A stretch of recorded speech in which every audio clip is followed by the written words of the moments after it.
Okay, so sometimes we do record some presentations, okay, to reduce on the workload. For stress, people going through books, trying to make things easier, you can listen to the lecture that you missed, okay, or that you attended. Okay, right. So in the previous classes, you said we covered on the colonial education system. I was saying that the colonial education system was conducted according to what they called the tasked philosophy of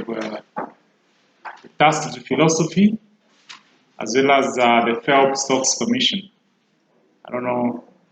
You have the slides with you. You can be able to refer to that. So we'll try to explain in brief about this, and then so that we wind up with the contents of colonial education. So by tasked philosophy, they described it as the type of education which could not make Africans rise against the blacks. Okay. So as long as the type of education which the whites offered to the blacks was not going to enable the blacks rise against the whites, the white man or the white people were ready to continue offering that type of education. Now, in brief, on the Phelps-Stokes Commission, Phelps-Stokes Commission, basically, let me also try to forward that to you. Hopefully, I have it here.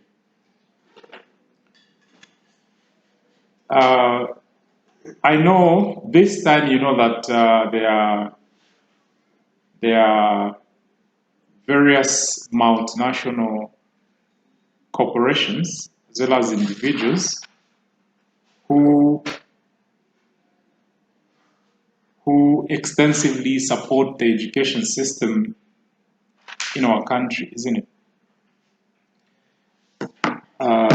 They do that through direct funding or indirect funding of the education system.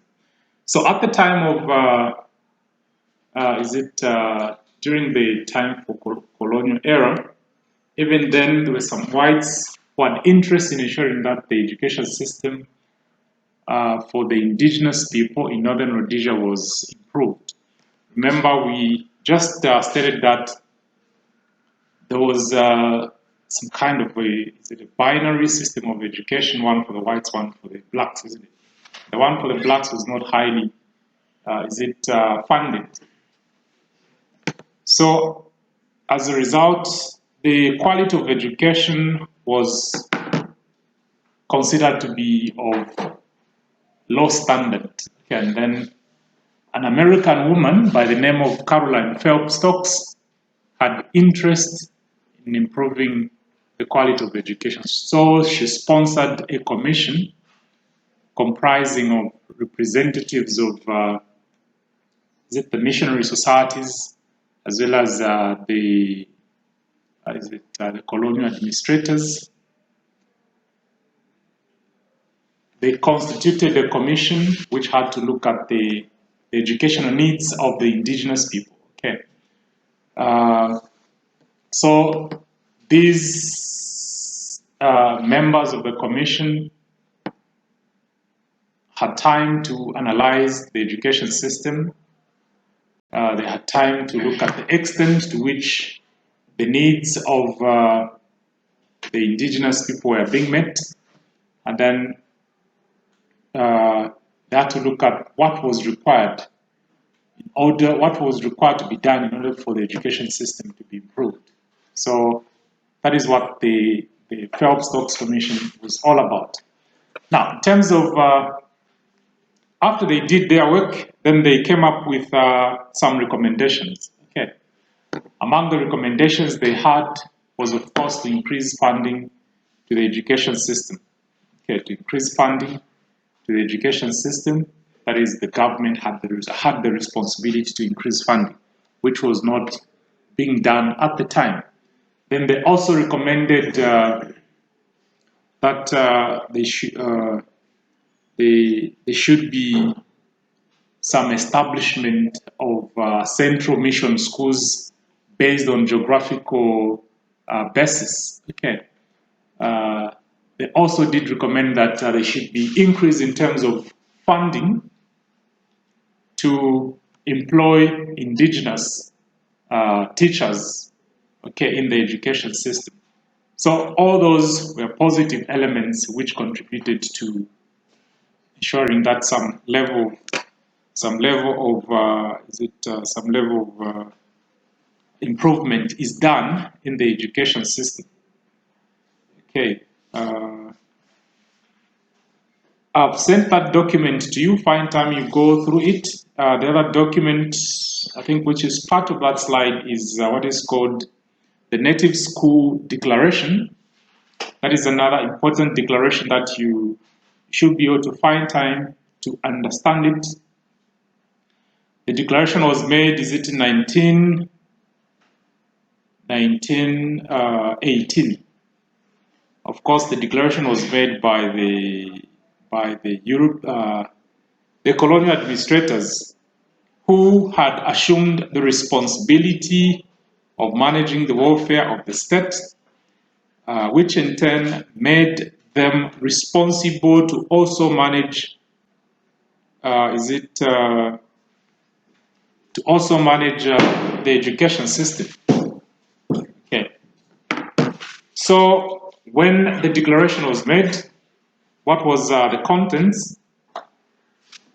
It says this proclamation was made in 1918. It was called Native School Proclamation. It stated that no new school was to be built or no new schools to be opened without the establishment or without the consent in written to the administrator of the territory. Okay, it is the version of what we have now. This time, people do not just wake up and say, I'm registering in school, isn't it? There are various regulatory authorities which have been put in place. Okay, so even at the time, this was basically happening. And so we see where most of these policies that we have, which guides us in terms of establishing in school what you need to do. Okay, they are not beginning now. They are beginning as far much back as that particular time. Okay.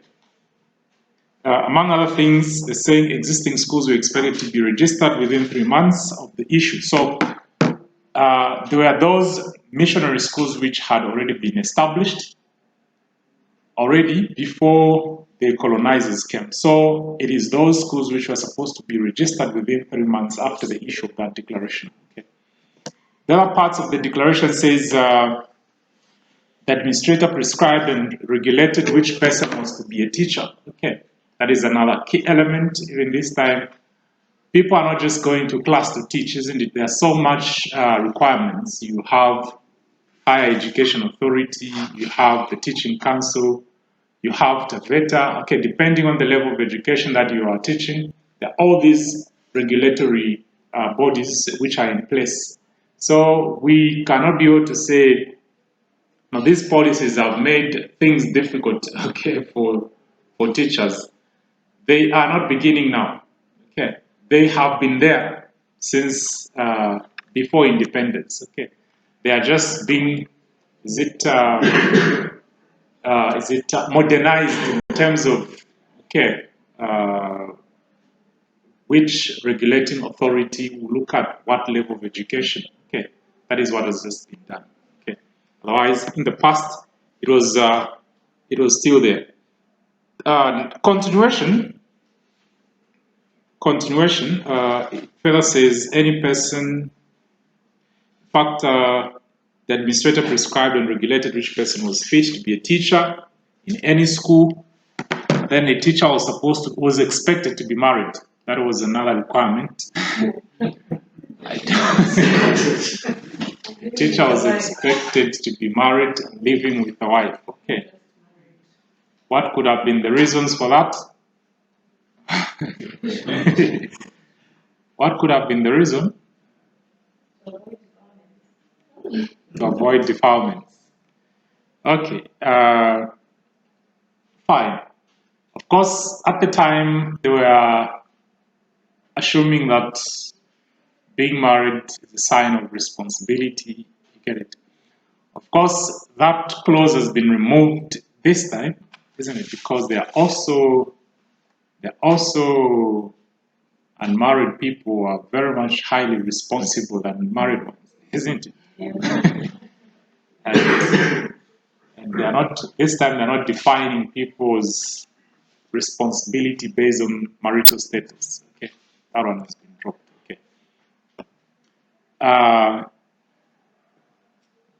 Okay. What else are we learning from that? Again, what you're learning from that is teaching was a male kind of job. It wasn't for women. They haven't said she was supposed to be living with her husband. They have said he was supposed to live with her husband. Sorry, with a wife rather. Okay. So, meaning it was a male-dominated kind of job. Now, this time, we have more female teachers in the industry than males, isn't it? Even the ones who are coming behind, there are more females than males. Okay, which is a positive move. Okay. All right. Then, what other thing are we supposed to learn from that? The teacher would be removed and would not be allowed to teach anywhere in the territory. That is, if the teacher was found to be wanting.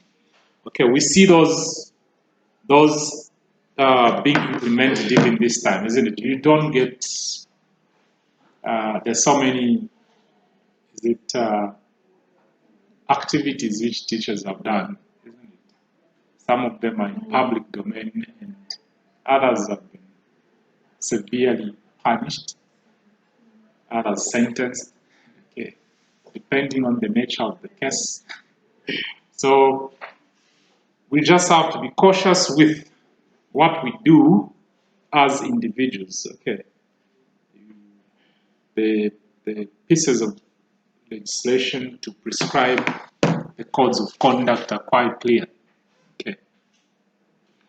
All right, we will move away from that unless there are any questions arising. Do you have any questions arising from that? Because of time, we will now introduce Western education, origin and development of Western education. Do we have that slide with us? Have I given you that slide? Not yet? Yes. I have. I've given you. Okay, that is good. Okay. So on the origin and development of education, this will probably introduce us to philosophy. Okay, what we've been doing previously, we were doing history. Okay, now we are turning to philosophy.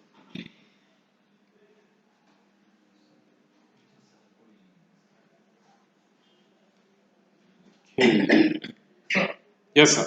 Do you mean just the origin of Western education? Or? Yes, origin of Western education. Origin and development of Western education.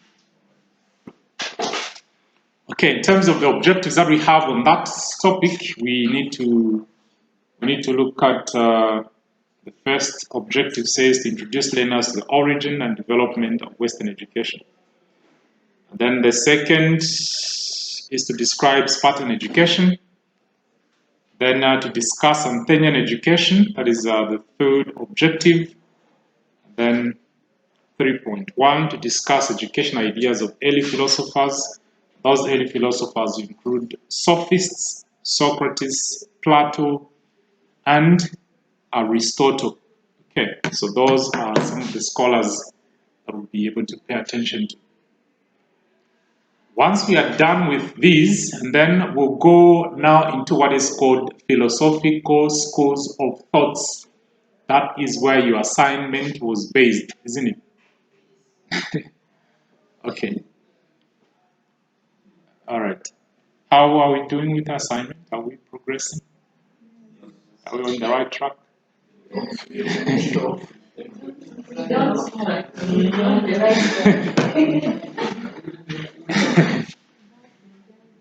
Okay. So, to begin with, origin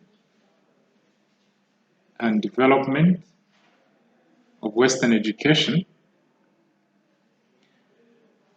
The education system as we know it today was introduced to us by the British, isn't it? The British are the ones who introduced the Western education. Before they came here, they were exposed to Greek education. Okay. You ought to find that the Greeks are the masterminders of what we call Western education. Okay, so how did Western education begin? It started in, or it is stressed in two cities. One is Sparta, the other one is Athens. Okay, that's the reason we are looking at what constituted Spartan education, what constituted Athenian education. Okay. So we start looking at Spartan education. Sparta, like any other advanced state, was a city characterized by conflicts. Okay, it was one of the cities in Greece, an ancient old city. We're talking about 400 years before Jesus was born. Do you know when did he? When was he born? When was Jesus born? When was he born? 3 BC.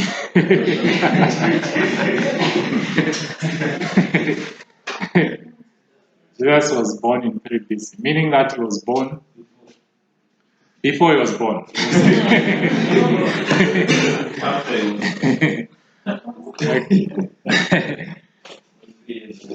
Okay.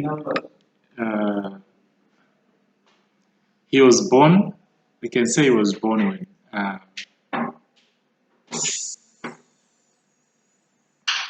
he was born 3 years before the beginning of counting AD, isn't it?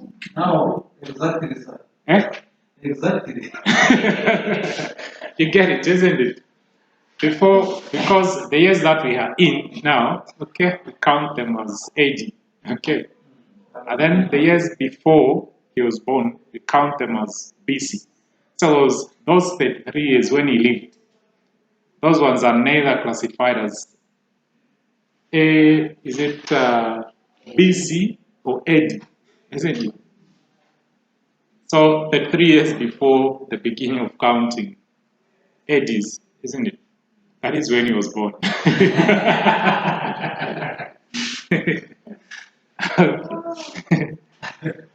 Okay.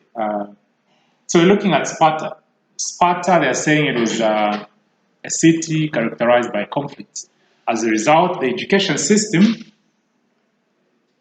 was centering on physical training, to train warriors, to train soldiers, so that they can be able to defend the country. Okay, so that was the major concern of the education system.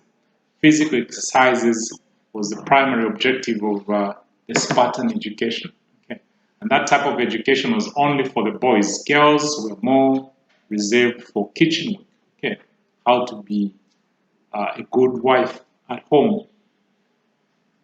Okay, how to be a good mother. Okay, so that was precisely the nature of pattern education. Our interest is to look at what was called the virtues, despite the boys being taught how to be soldiers. There was one area of interest which is our concern, and that is training of virtues to the young boys. Training of virtues to the young boys. Okay.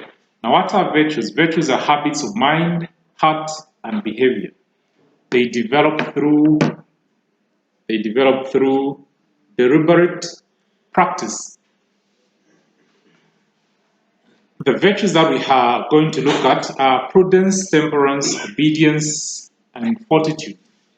Do you have Madam Prudence in here? Anyone by the name of Prudence? She's there. Prudence who? Prudence who? Kandu. Okay. What does your name mean, Madam? Speak loudly. We want to hear you.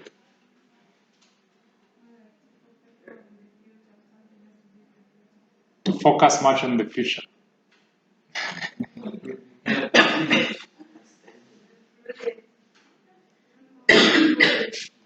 Okay. Prudence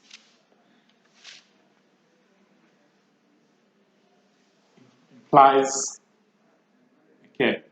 being wise, high level of understanding, to have a foresight understanding. Okay. That is what to be prudent is. Okay. Now, we are learning that the boys were taught these virtues, among them to be prudent. To be prudent, how are we defining this? Saying the word derives from the 4th century Old French word that is, which in turn derives from the Latin prudentia, meaning foresight, understanding. It is often associated with wisdom, insight, knowledge. It is often associated with wisdom, insight, and knowledge. Okay. That is enough. Okay. We are not just learning that the boys were taught to be prudent. We are being reminded that as teachers, one of the virtues that we should have is to be prudent. To be prudent is to be reasonable, to have focus, to have foresight and understanding, okay, to be wise in everything that we are doing. Okay. It's not just about learning that the boys were learning this. Okay. It's about how the things that we're learning applies to our profession. Okay. We come to the second virtue, which is called temperance. Okay, temperance has to do with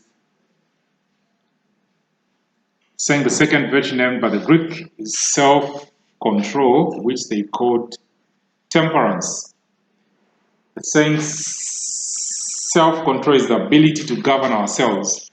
It enables us to control our temper, regulate our sensual appetites and passions, and pursue even legitimate pleasures in moderation. Okay. Saying it is the power to resist temptation. It enables us to delay. It enables us to wait and to delay satisfaction in the service of higher and distant goals. The last bullet says, reckless and destructive and criminal behaviors flourish in the absence of self-control. Okay.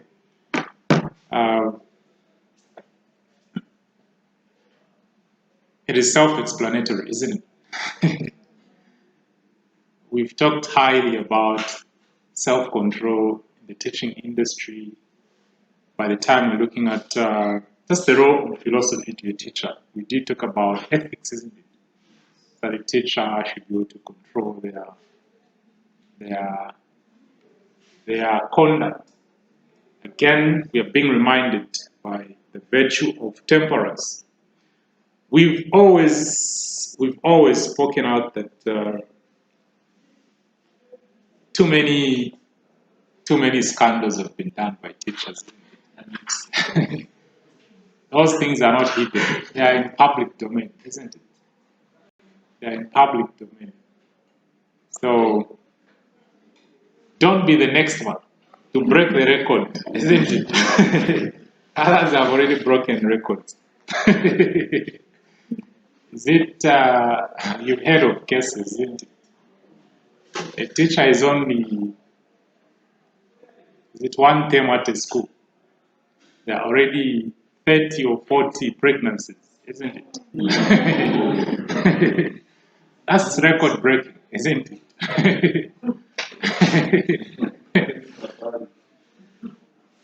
Okay. There are many other elements. Self-control is not just about sexual drives. It's also about how we relate with others. How do we relate with our fellow workers? Okay. Some people have high levels of energy such that they would want to fight. I've been to an organization where people wanted to fight over a chair, isn't it? You come all the way from home, okay, with children, isn't it? Even maybe you have even built a house, okay, but you you have even your own chairs, but you want to fight over a stool, okay, that you use in the office or a computer. Is it necessary? That is as a result of the failure to control our emotions, isn't it? Of course, we've already told you that the whole project of philosophy is to develop that ability to use rationality and reduce on the levels of on relying the use of emotions and feelings in your judgment or decision making. Okay, that is, some of those minor issues can be avoided. Okay. Okay. Do you have any questions? Self-control, is it clear? Okay. The next one we have is fortitude. That is the third one. Fortitude. Fortitude enables us to do what is right in the face of difficulty. Okay. The other implication of fortitude is courage. Okay. The ability to have confidence in things that you're doing. Okay. As a teacher, you're required to have that courage and confidence in things that you're doing. Okay, whether it's in teaching or in any activity relating to your profession. You know, some people they are wondering, how am I going to be teaching? How am I going to be standing in front of people? Some people are too scared, isn't it? But and too shy. Okay. Those are minor issues. You need to work on that. Okay, you start practicing in the room, put a mirror, okay, and start teaching. Okay. By the time you're graduating, you'll be fully fledged. Okay. Fully fledged, baked. Everyone starts from somewhere. There is no one who were just born as in perfectly in everything. We all just learn. Okay. So that is what confidence and courage is trying to remind us of. Okay, we need to be confident and courageous in things that we are doing in relation to our work. Lastly, but not the least, we have obedience. Obedience is the ability to follow orders, isn't it? Ability to obey rules and regulations. quite important. We understand as we begin our journey, okay, into the teaching profession, we may not immediately land on a very bigger positions. We always start from the best, okay, and as a result, you have various people to supervise you. They'll be giving you orders and regulations. Okay, it's quite important that we obey. The orders which were given at the time were given to boys. You know, the military type of lifestyle. Orders are supposed to be strictly followed. Whether the person who is giving you is younger than you, isn't it? You just have to follow them. But of course, the argument which comes up is, do you, just because someone is a senior to you, do you even follow those orders which may not be progressive, but they are retrogressive? So that's the reason you have what? The critical mind to analyze on whether the orders which are being given to you are productive. Okay, because we'll give an example. You are the teacher. We use examples in the education system. You are the teacher. You are responsible maybe for managing the exams. Okay, your headmaster, who is your boss, comes and tells you, "Oh, my son or my daughter is sitting for a paper. Can I have a copy okay, of what they are writing on Monday?" Are you going to? How can you respond to that? That is your boss who's telling you. How are you going to respond to that? How are you going to take it? Is it an order? Or is it a misleading statement? It's trying to put you in trouble, isn't it? So you analyze. We've talked about being confident. Okay. We've talked about being objective. So you tell him, "Sir, what you're telling me, I know you're my boss, but that is irrelevant. Okay, or that I cannot do. Okay, because it's against the law." If you want to open, go ahead, here are the keys. And put it in writing that you opened. You get it? You see him saying, "Oh, sorry, I was just trying. I never meant it." Okay. They realize that you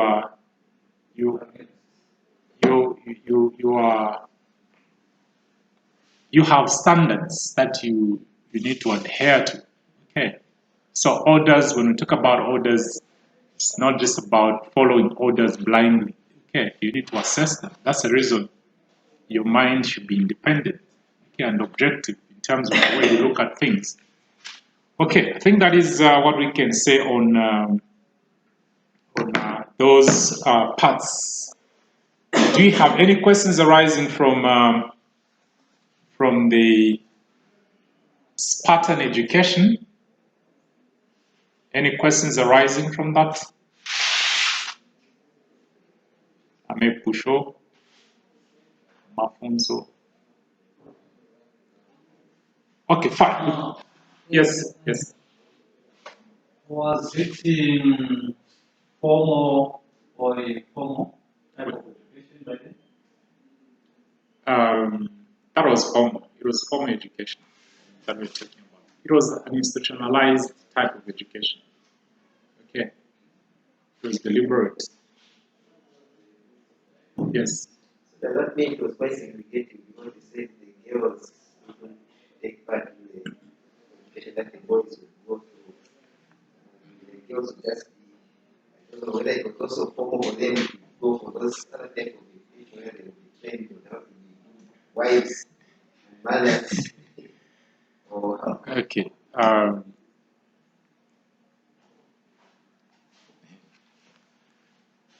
You're reminding me of some guy who was singing about us. We do not have the qualifications which others have, like diplomas, degrees. Okay. We only have marriage certificates. You get it? It's a qualification. because they certify, isn't it? Okay. Customary education has not been formalized. Okay. It is considered as informal education. Okay. Despite certificates being awarded. Okay. Anyway.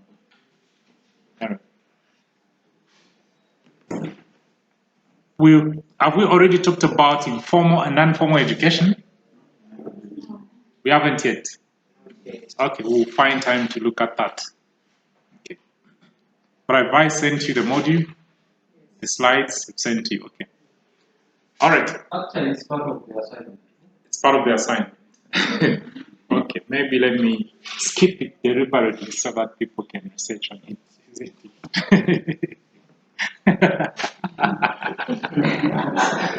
It's about far around that, yes. So that assignment you gave Yes. us, maybe I'm too.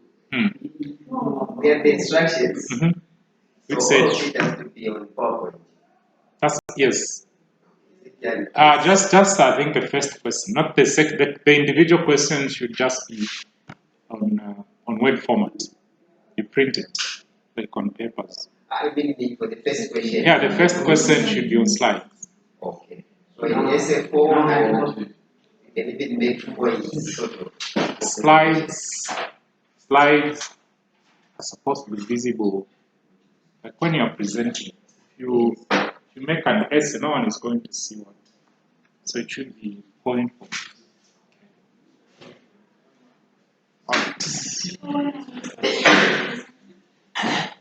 When are you supposed to present?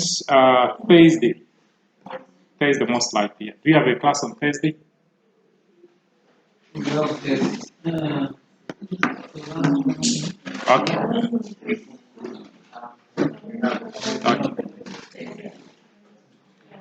Okay, so lastly we can look at Anthenian education so that if we are meeting tomorrow, we go directly to look at the philosophers and then proceed to the schools of thoughts. Athenian education, remember Athens is also part of Greece. Even currently, that city is still alive. Athens, those of you who watch TV, you see on Weather Focus on Al Jazeera, Athens is still an active city. It's an ancient old city. It existed before Jesus was alive. Okay, just like Jerusalem and those other famous cities. Athens, I don't know. Okay, now in Spartan education, we said the education was more physical and was aimed at training the body. Okay, in Athens, the education shifted from training the physique or body from Spartan to training the mind or the intellect. So the intellect became the primary objective of education, to train how to reason, to train how to think, how to use rationality. Okay. So it is from Athens that we see the birthplace of philosophy. Okay. Of course, the emphasis was on literacy, reading and writing, as well as speaking. Okay. So that is what characterized the Athenian education. Then from there we see the emergence of philosophers, or the birthplace of philosophy. But before the actual philosophers came into being, we have a group of thinkers who are called sophists. Okay. Sophists were street teachers. They were teaching for money. Okay. They were teaching rhetoric, which is the art of speaking. Okay, the art of speaking. That is the art of how to win arguments. Okay, which is almost equivalent to what we have in modern education, where lawyers do their job, isn't it? How do they do it? They can even represent a murderer, okay, and probably make him get acquitted, isn't it? Because of what the art to speak, the art to argue based on the evidence provided. Okay. That is a type of education which the sophists presented. Okay. They were teaching young boys how to argue so that they win arguments. And usually, the people who are very much interested were the politicians, as well as the children of the politicians who would want to be very much vocal and probably control members of society. So, as a result of that, these sophists dominated the early education of Athenian society. Okay. From there, then after some time, some other scholars emerged who we are going to pay attention to when we meet in the next class, and that is Socrates, Plato, and Aristotle. Okay. Those who lead us to look at the various theories which are the philosophical schools of thoughts which will help us understand the different methodologies and approaches in the education system.